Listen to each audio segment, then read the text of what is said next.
This is SciByte, episode 68 for October 23rd, 2012.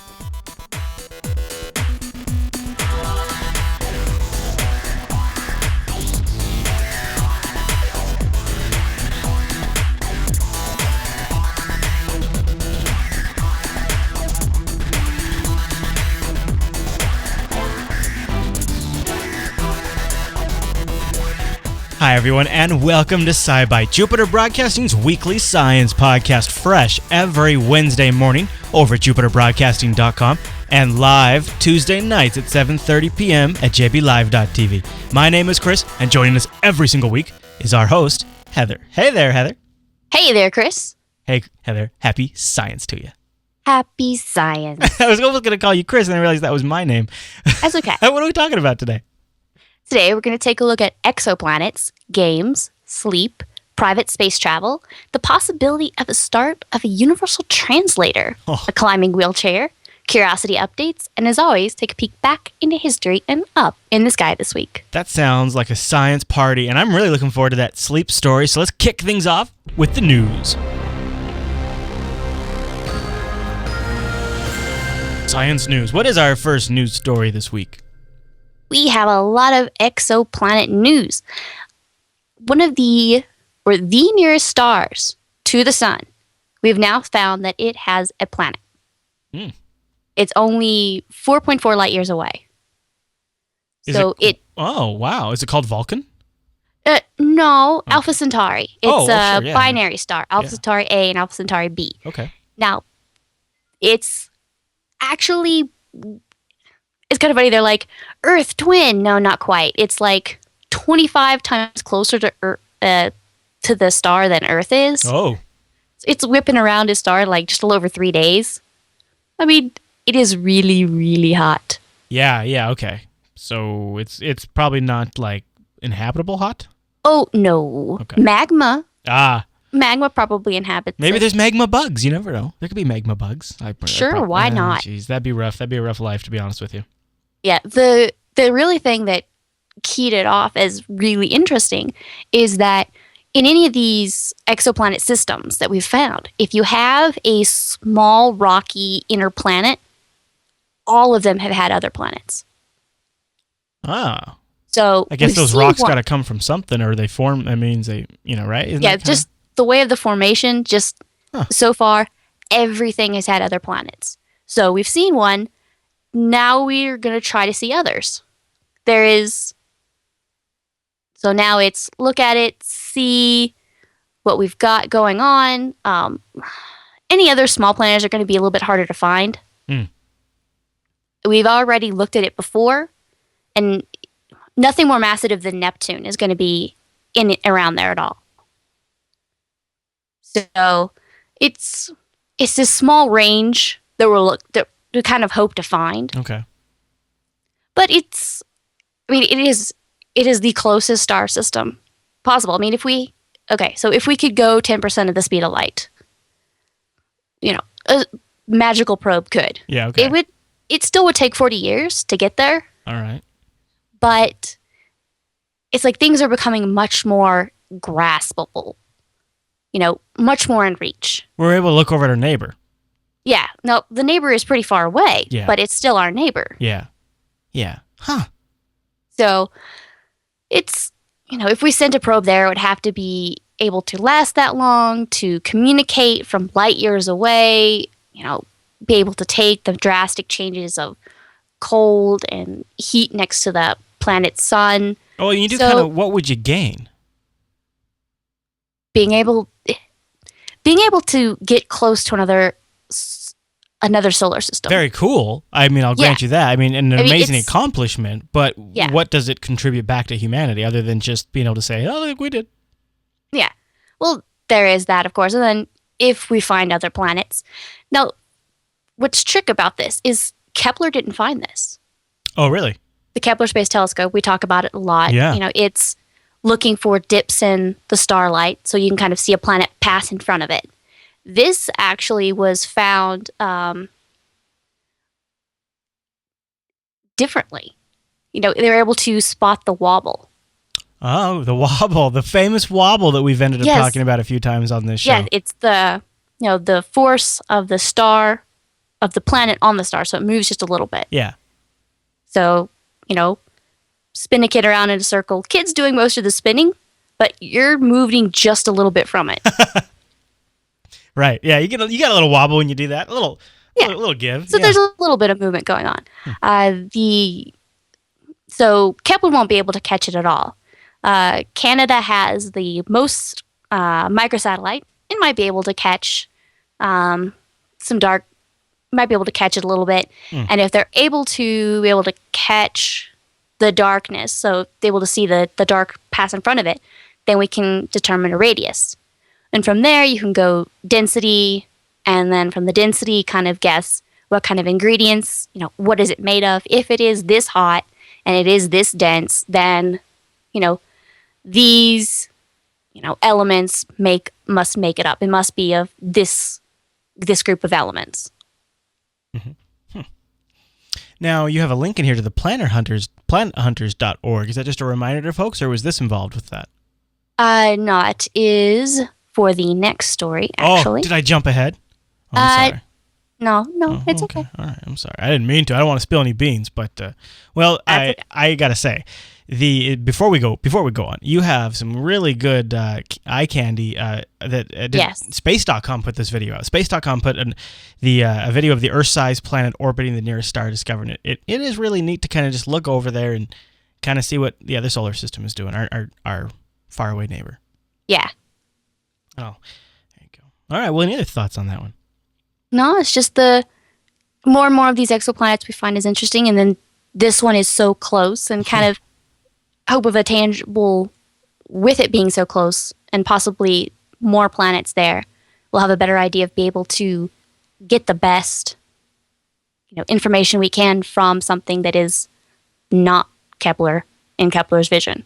And if they ever do look for anybody that wants to volunteer for that mission, I'd take it. If I could bring the family, and then, I would imagine for the first 10, 15, 20 years, I could still do shows and transmit them back to Earth, right? So it would only be not 20 years from now. That's fine. That's a good long run. That's okay. I'm okay with that. You'd still be translating. It would just take longer and longer for the shows you just have to remind people that all these shows are available via RSS. And so they just subscribe to the feed, and whenever I transmit a new episode from space, I think this could work, Heather. I think this could work. Okay. As long as they understand not to expect breaking news. Because, when you're, a light year out, it will I'd kind of take a year for you to get the information, and it'll take another year for you to send it back. I'm kind of breaking news. I'd kind of be the news, right? Oh, you would be the news. Yeah. Okay. Think about the rope we get there with SciByte. I mean, that's just a ton of stuff for us to cover. Yeah. I don't know what we would do.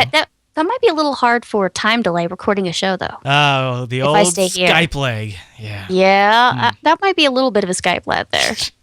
Just a little. All right, well, let's take a quick pause. Just hit the pause button. Well, no, don't really. I mean, that would be stupid. Why? Yeah. Don't do that. If you hit the pause button, I'm sorry I said that. Welcome back.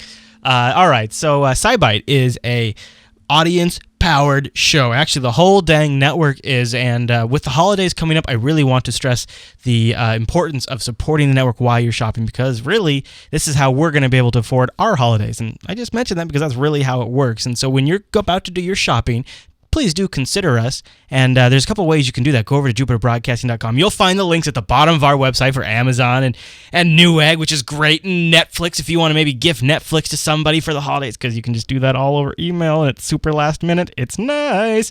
Audible, which is a great gift for maybe the old man, or if you're like me and just an old man yourself, go ahead and grab yourself an Audible subscription. But look, we make it easy, too. Thanks to Rekai in our chat room, we've got a Chrome extension. Boom, we've got a Firefox extension. Boom, you add those to your web browser. Bob, your uncle, when you're shopping, automatically tags your shopping session at our affiliate sites. And there's more than what's even down there. I don't like the clutter, so I don't put a whole bunch down there. So we got even more in that extension. And Bob's your uncle. You're just shopping. You don't even have to worry about it. And, every now and then here on the show, Heather and I like to give you a pick. Say, hey, there's something you might want to check out if you're going to be taking advantage of our affiliate system. Now, we've been mentioning some Star Wars stuff as of recent, so we figured we'd keep that trend going with this episode. And Heather has not one picks, but 2 picks. And first up is a book sitting right behind her right now, Star Wars: The Old Republic Encyclopedia. Yes, if you were playing the game or even interested in the timeline of this, if you read the books, this is a really good companion piece. It's a large hardcover. It got a lot of beautiful pictures, and there's a lot of backstory. There's a timeline, so it kind of lays out where everything's happening.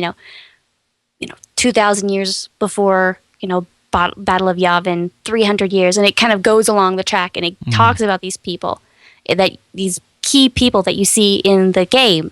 And read cool about in the art. books. Oh, cool Yes. art. There's my ship. That's my ship. That's cool. Yep, and it'll talk about, it breaks it down. It has the companions in there. It has the ships in there. It has a bunch of the key characters. It has history. It's just, if you really like the story and to understand or get a real feel of everything going on, it is definitely, I feel like, a must-have. And if you're in the zone with that game right now, when you get these kind of things, like, you get even more context, like when you're playing the game, like, oh, that's what that's about. Oh, that is so cool they thought of that. Like, that's the stuff that I really love. Like, that's what really drew me into Stowe, was there's so many Star Trek references that I was like, oh, I know what they're doing there.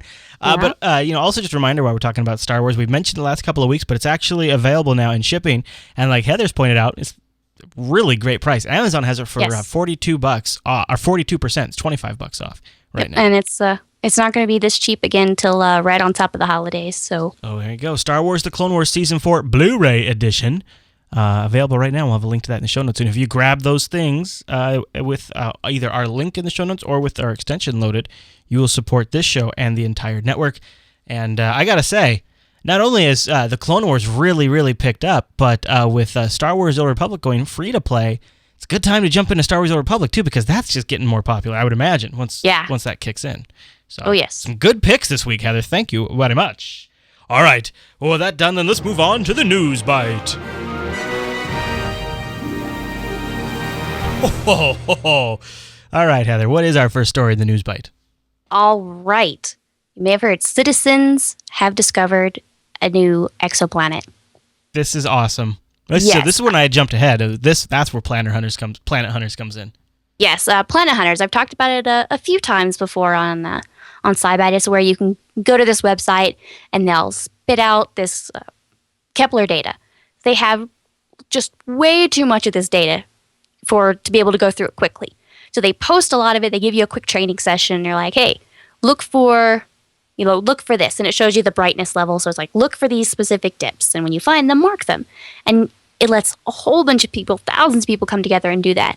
And when an item so awesome. When an item is ticked off by enough people, then it moves up to the next level. And they have kind of backed up other, they spotted them before and then found out that the Kepler team had already labeled them as, a planet. But this one, the Planet Hunters actually found it first. In fact, the planet now has an official/unofficial name of PH1 for Planet Hunters, because that is the one. And it's actually been confirmed. Now, what's interesting is it is around a set of binary stars. Now, that we've discovered a couple of these, Tatooine planets. But to make another twist on it, it's orbiting the binary stars.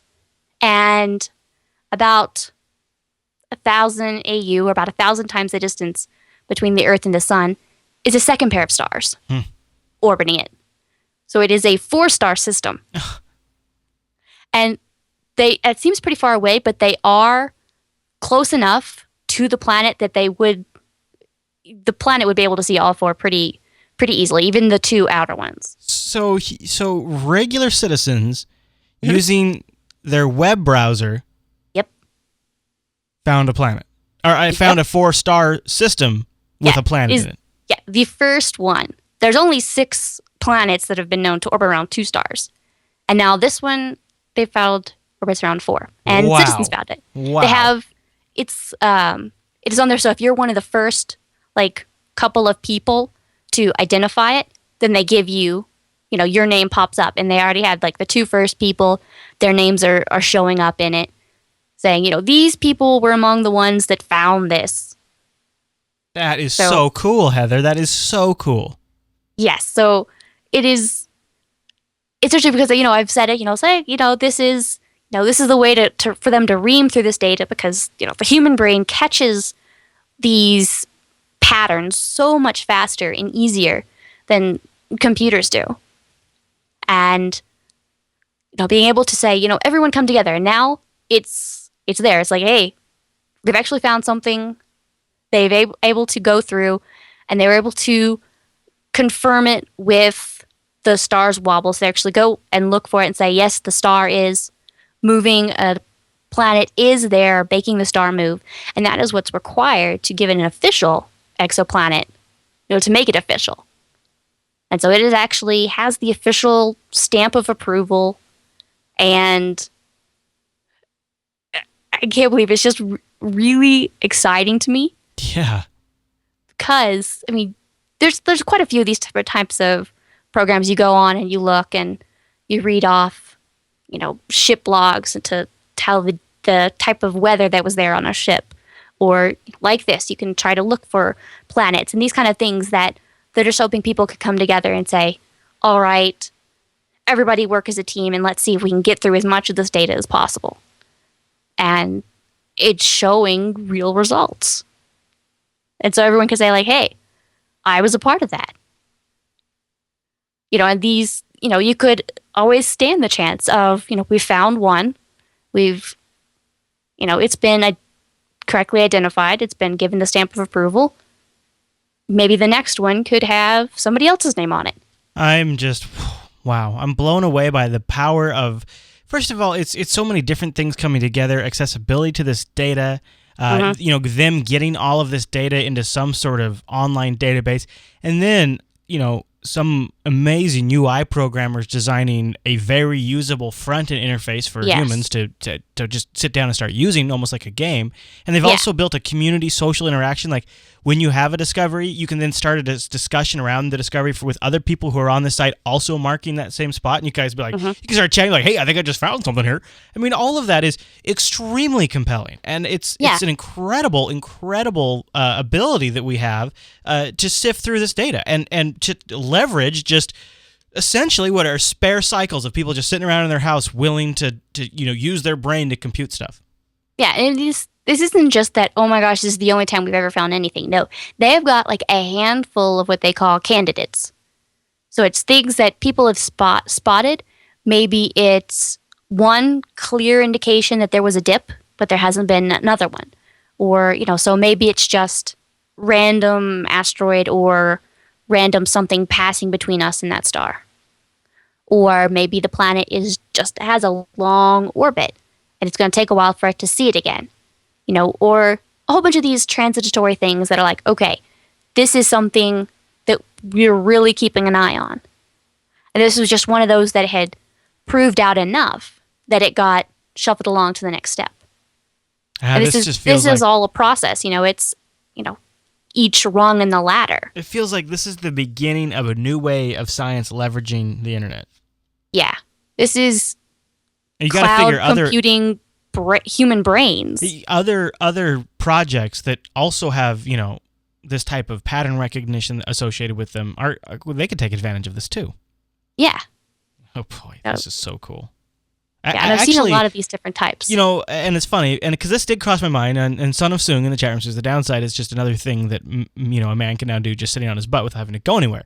But the flip side is it's involving people at a very fun level in science and getting people interested that normally would not really have any way to contribute anything in a lot of cases. I'm not saying that's always the case, but most of these people that this is the closest they get to contribute, and look what they've actually been able to do.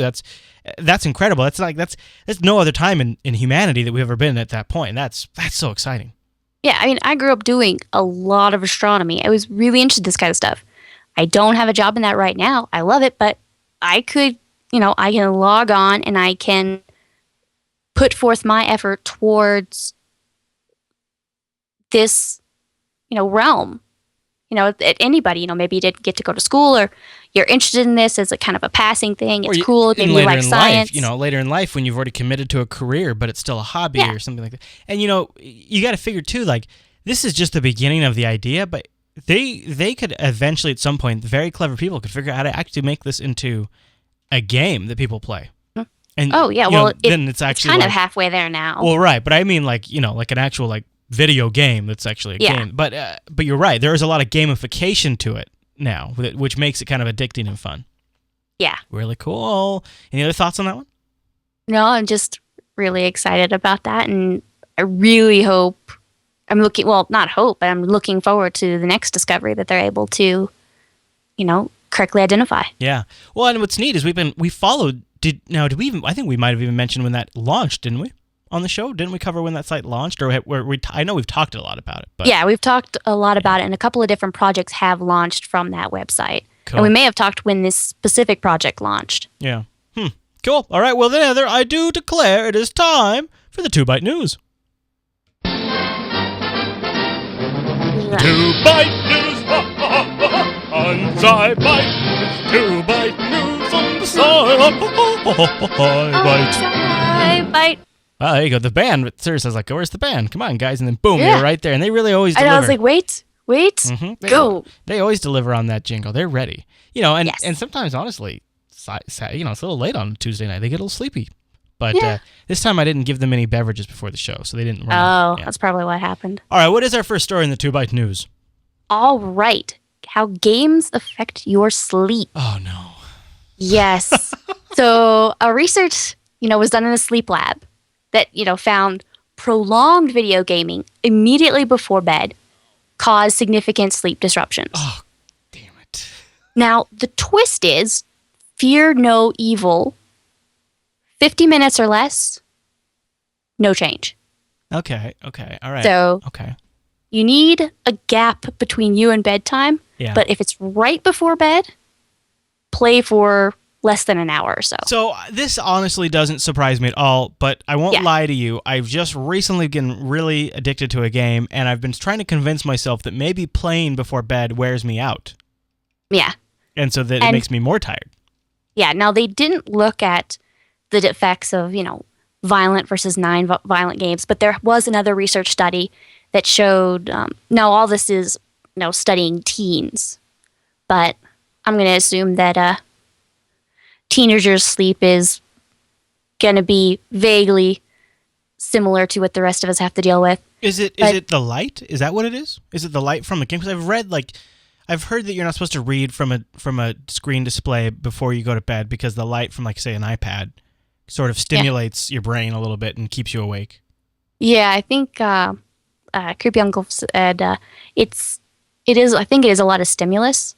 They looked, like I was saying, they saw another research study looked at, watch 50 minutes of March of the Penguins versus 50 minutes of Call of Duty 4. And there really wasn't much of a difference. So it's not...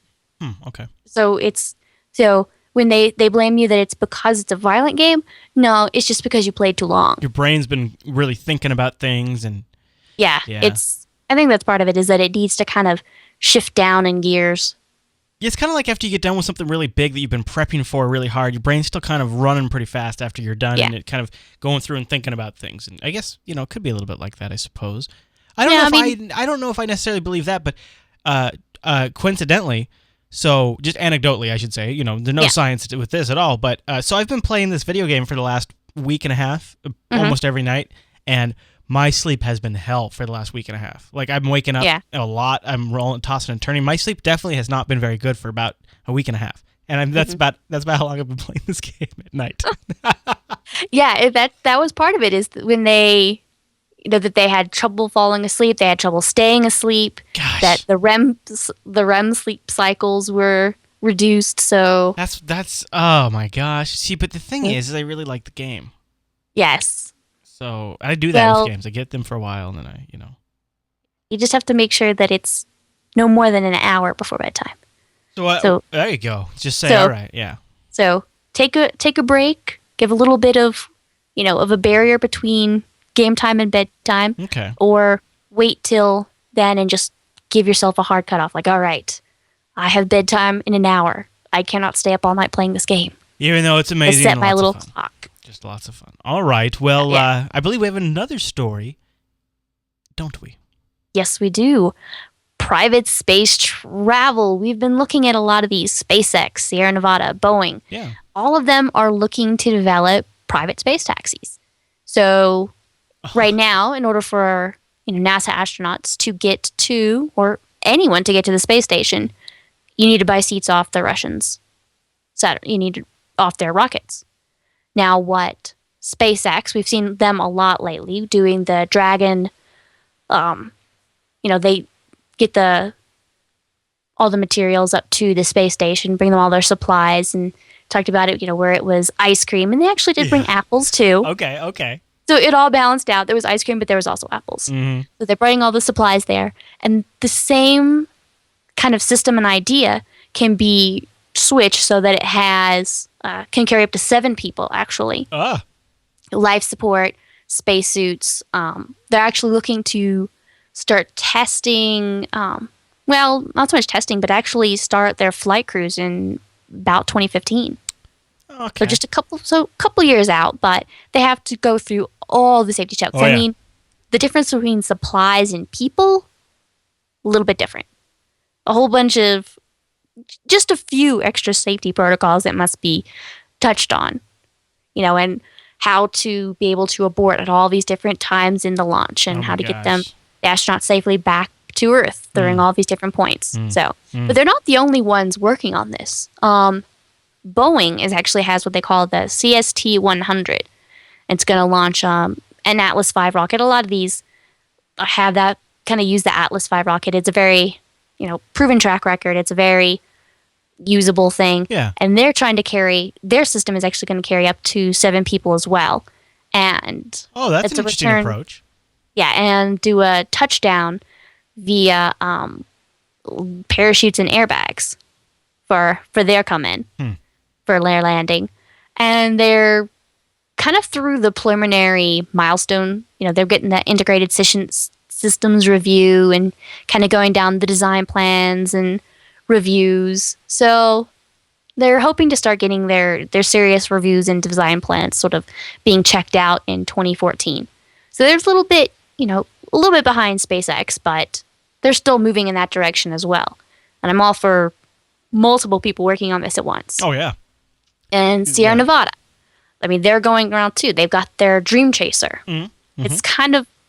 It's actually very different from these cone-shaped capsules. It is actually sort of a space shuttle great grandnephew or something.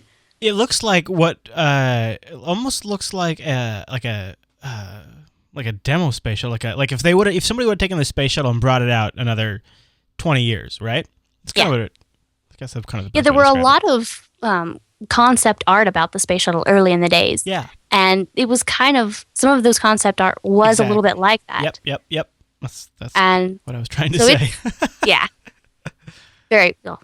Then repeating what Chris just said. The Dream Chaser. That one, and I like the look of it too. It kind of reminds me of that, so I've got a soft spot for it just looking at it. Yep, it's homey feeling. You're like, I know that. I know that. That looks familiar to me. That looks familiar. Well, you see the capsules and they are awesome, and I'm all for them. But I imagine that most people are like, that's like Apollo. That's like the Apollo program stuff. And then this is that's space shuttle. Exactly, Heather. Exactly. That's exactly it. The other stuff feels like, that looks like that's adorable from the 60s. No, it's even farther out. It's, targeting 2016, 2017. Yeah. So they're going a little bit farther out. But the more of these working on them together or separately is so much better. I mean, it's just like anything. Any, field. The more people working against each other or for each other, diversity is so good. Well, what a bummer it would be to have this type of work go into the private sector and then have it owned by a single company. That would be a bummer. You want you want competition. You want people. Yeah, that's the whole idea. Is the competition would be the good thing, and the fact that there would be options for people. If you to the space station or anything else like that in orbit. Continue, then right now it's one, there's one location that you can get to space, and that is the Russians. But Russians. Yes, no, nothing against the Russians, but that's good. That's a good Russian. Well, that was not. Mine was not. Damn it! I'm No, off yours my- was traveling into Irish, but that's okay. Yeah. I'm a Russian Irish. What can I say? That's okay. I took a little bit of Russian in college, so it can some of Oh, it rattles really? around in there. Oh, Some of it really? rattles around in there. I didn't know that. That's interesting. Can you But say anything in Russian? Здравствуйте. Okay. All right. I'll take it. Okay. All right. Now we got a story in here for smartphone owners potentially, or Yes. maybe for future a future feature in smartphones. Yes. Everyone, this is what Chris, before the show, he was all giggling with glee about. I teased it in the intro. Universal Translator. This is So- you know me. I'm a Star Trek fan, so anytime you're talking a Star Trek, Yeah, I saw technology- this and I immediately thought Universal Translator. So what it is Japan's biggest mobile operator. It says it's going to launch a translation service that lets people chat over the telephone, several different languages. There's a video. You can actually, if you want, you can turn the sound on later.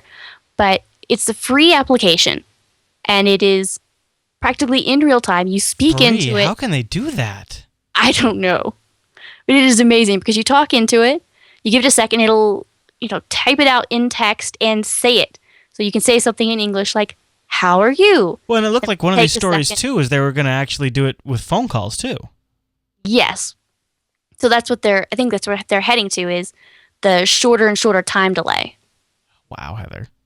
So right now it's English, Chinese, Korean, Japanese. They're hoping to do voice to text readouts pretty soon in French and German, Indonesian, Italian, Portuguese, Spanish, Thai. So all of these are moving forward. Now, of course, it's going to have problems with some dialects, and if you have a strong accent, then there's going to be. It's Should going we, to. Let's hear. I want to hear what they sound like when they're doing it. Should we hear Okay, it? yeah. Can Yeah. you hear the phone read it back? Can you? Okay. Yeah, it does. Where are you from? どこの出身ですか？ Oh, cool. 私は日本生まれです。 I was born in Japan. That is so awesome. I know. So now we can actually have a conversation with a representative that doesn't normally speak English. So definitely very helpful. That is incredible, actually. When you actually it see was it work so like that. fast. Yeah, and even if it's just basic stuff like that, like how amazing if you're just a tourist and you're somewhere and you're lost or you want to find anything, you want to Yeah. communicate an order to a waiter. I mean, that's just so handy. Yeah. And that's another one of the things that they're talking about is that if you have a camera, that you can actually, it's going to be a separate service, but you can take a picture and it'll actually translate the menus or signs from your smartphone camera. I saw a Microsoft demo this a couple of years ago. They didn't have anything shipping, but they were pointing a smartphone camera, and it was an iPhone at the time, but I'm sure they would do it on a Windows Phone now. And they would scan it over a sign, and it would like flip the letters in real time as it was translating them into English. It was incredible. Yeah, so we're heading more and more towards these kind of things where it's, helping you translate and kind of figure out where you are and what's going on in the world around you. And the fact that it was, I don't know, because they've had these type of translators before where you speak into it and it'll take it and it'll just print out the text. Right. But, then the fact that it stopped and the computer read back to you, and it was really fast. It was much faster than I thought it was going to be. Yeah. Well, I mean, I'm sure they had the best case conditions, but usually on a floor like that, it's challenging to have good connectivity, so you don't really know, but it seems like it was working, and if you had a good data connection, you'd assume it would work like that in production. So Yeah. it's pretty... I mean, with the background noise is what I also saw too, is because Yeah, they're in a right. crowded space, so Right. you kind of lean forward and talk to it, so that you're not too far away from the mic, but still that there's probably, there's background stuff going on in it, probably and some still credit, able to. Probably some credit should be given to the Galaxy S3 because I think they have a special mic system on there, because you gotta Yeah. have a good mic to be able to pick that up. Yeah, very Gosh. true. Cool. Well, all right. Well, so something that is sort of interesting that hasn't really come up in our conversation about robotics is how some of the technology innovation in robotics could help folks in wheelchairs. Yes. So obviously, rough terrain and stairs pose a bit of a barrier to people Yeah. in wheelchairs. Yeah. Now, there are various types of wheelchairs that you can back up to a stairs, and they have essentially roller type things that kind of grip the stairs so that it can actually bring you up the stairs backwards. And they're fairly stable and they work well. This particular type, it has 4 wheels. It's kind of on a 5-axis. It's joysticks. And what happens is it's, rolling along and the 4 wheels are very separate, and then it'll stop and it'll actually pick up one of the wheels and move it up a level. So if there's, a step or an obstacle or something, and it'll set down on that, and then it'll pick up the other wheel. And it's not just that, it's that the whole chair stops and kind of recalculates, and so it'll move and brace itself in different ways so it can climb up. And it also keeps the seat stable. Yeah, you know what? I'm noticing that it's so the seat's on a pretty nimble system there, and it can move around to kind of shift them around so that way they don't really get jostled that much. Yeah, and so if you have a hill or a terrain that maybe just 2 of the wheels get onto, it's still keeping the person in the chair very vertical and exactly as they are. This is a very, very early, they're just now being able to bring it into the public view. Now they're going to move forward and see, fine-tuning it, getting some user interface going on. And another thing with features that it had was it actually was able to put out little stabilizers and line all the wheels up in a row. So it was able to do a 180 right on the spot. What seems really neat about it, too, is it can also approach, so it's not just for going up the stairs, but it has a series of sensors on there to detect, this is a flight of stairs I'm up now against, I need to start stepping down. You don't just roll off. So they can roll up to the stairs, and then it just goes into stair climb mode. Yeah, and it's completely talking to itself to say, okay, how high does it need to go? Where does it need to brace? So it's thinking all that, the processor going through all that. So all you have to do is joystick forward or to the right or whatever, and it's going to figure out. And it's kind of built in, so it'll stop and be like, wait a minute. That's not where I thought it should be. If it goes to pick up a wheel and set it down on a platform, it's like, no platform. Okay, stop. Let's double check where we are. That's really neat. I have friends of the family who are in a wheelchair, and I just I know some of the issues they struggle with there, and gosh, that's not a robot that scares me at all. That robot that can go as fast as it wants. I mean, if they start putting lasers on it, I might ask a few questions, but right now I'm totally cool with it. Well, start putting lasers on cars and you might get worried about it too. Well, yes. I mean, really, it just comes down to lasers and guns and stuff, yeah. All right, well, folks, if you're an audio listener, there is a really great video of that in action, and it looked like the guy had a mic, too, so he might have been talking about it some, and you can go check that out. Heather has that embedded in the show notes. What? What do you mean you don't know about the show notes? Heather, oh my gosh, I haven't mentioned the show notes to people. So we get emails and people say, what are the show notes? Well, so Heather makes incredible notes about everything she talks about. Go over to jupiterbroadcasting.com, click on SciByte 68. That's this episode. You'll see the video there. Then a little bit there, you see the show description. Yeah, I see. We tell you what it's about. Then, look, there's the download links. That's handy. Those are great. You keep scrolling, though. Show notes. There they are, the show notes. All the videos, all the links to the stories. Pictures and stuff. We got all the information from. Some sort of magic. All right, Heather. So should we go over to Mars and do a Curiosity update? Let's go. And liftoff of the Atlas V with Curiosity. Touchdown confirmed. We're safe on Mars.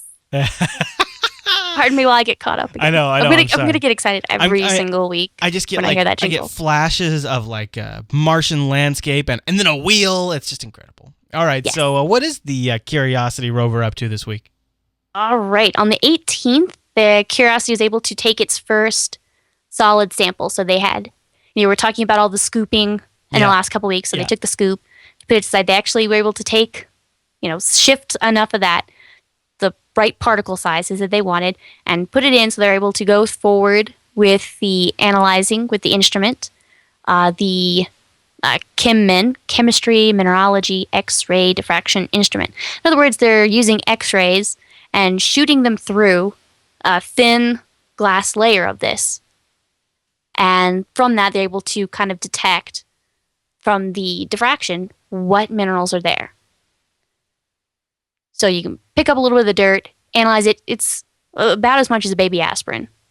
Huh. So enough of that, just enough. And so they took that from the third scoop that they had taken. They put that in there. So now we'll kind of see what that data is bringing back for us. Love it. Love it. It's just over there doing some great science. Yep.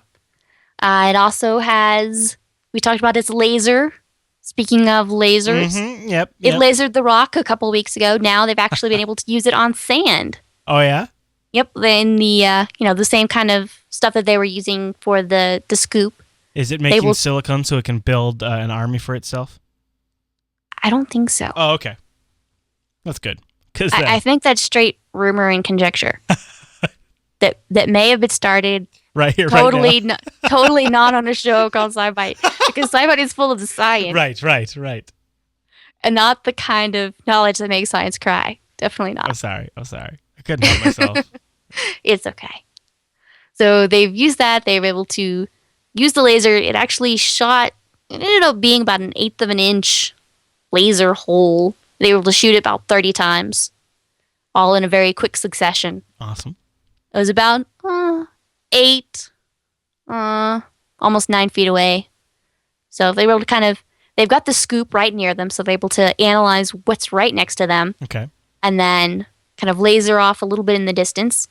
Part of the reason is because they want to be able to take samples or kind of get an idea of the area without having to roll over to every certain thing. Sometimes it'll be to see, hey, that rock looks interesting. How interesting is it? Laser beam. Not so interesting. Not worth it. What about that one? That one looks kind of interesting. Whoa, okay, we're driving over there right now. There's a party over there.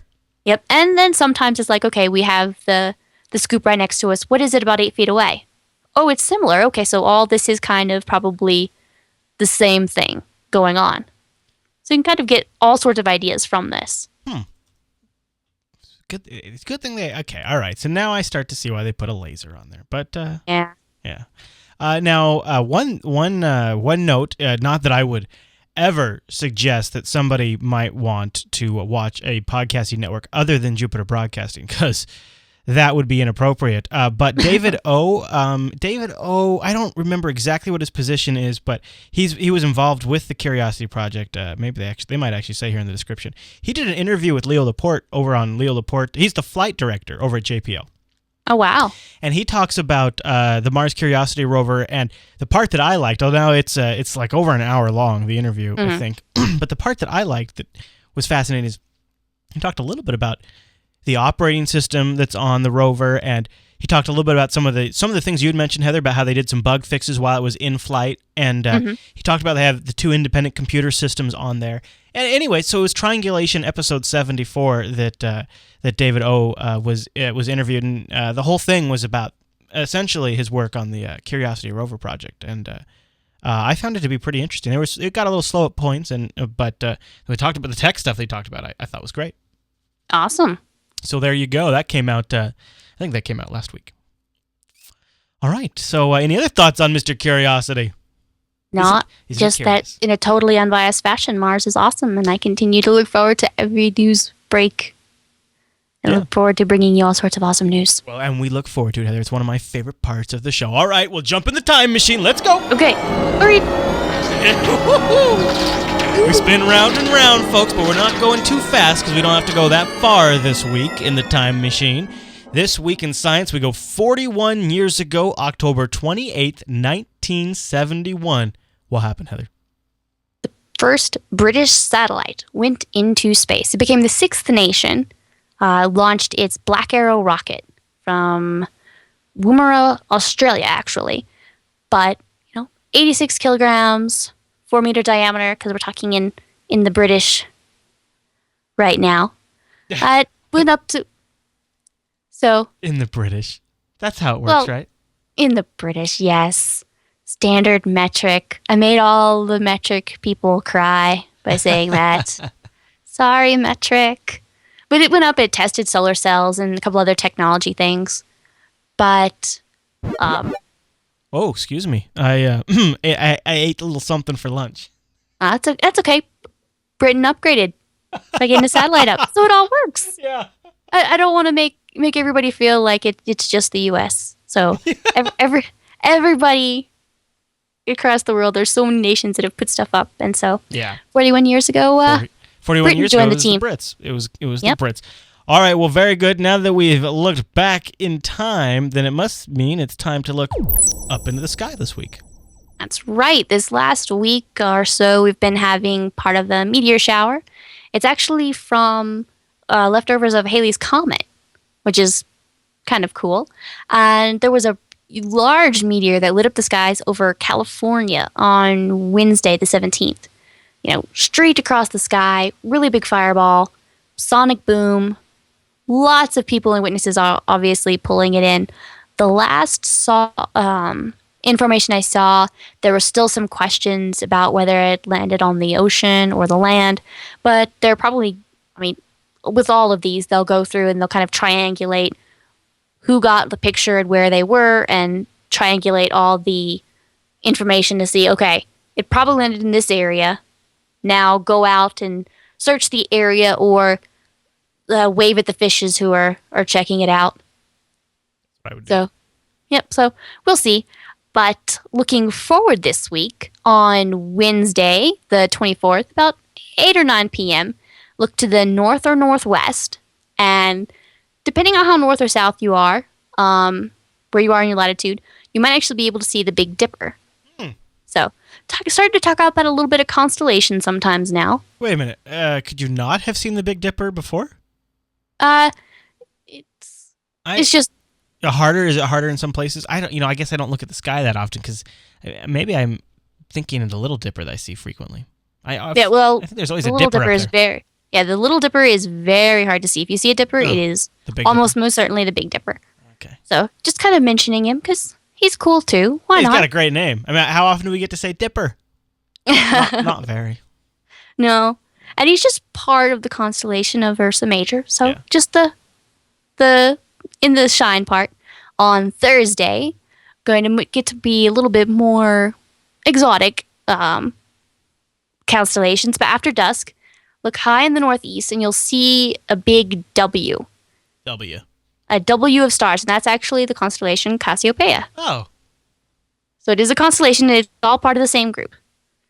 And moving on to Friday in the early evening, if you look to the upper left of the moon, there's going to be 4 stars. They make a square, but it'll be tilted on its side, so it'll be a diamond. And those are the 4 brightest stars of the constellation Pegasus. So on Friday, to the upper left of the moon, the big diamond of stars is Pegasus. And of course, a couple of planets are hanging out this week too. Oh, yeah? Okay. We've got Venus about an hour before dawn starts, so right at the first twinklings of sunrise. About an hour before that, it'll be in the east. Mars will be low in the southwest at twilight. There's Antares. We talk about the orange-red stars that come around and hang around these sometimes.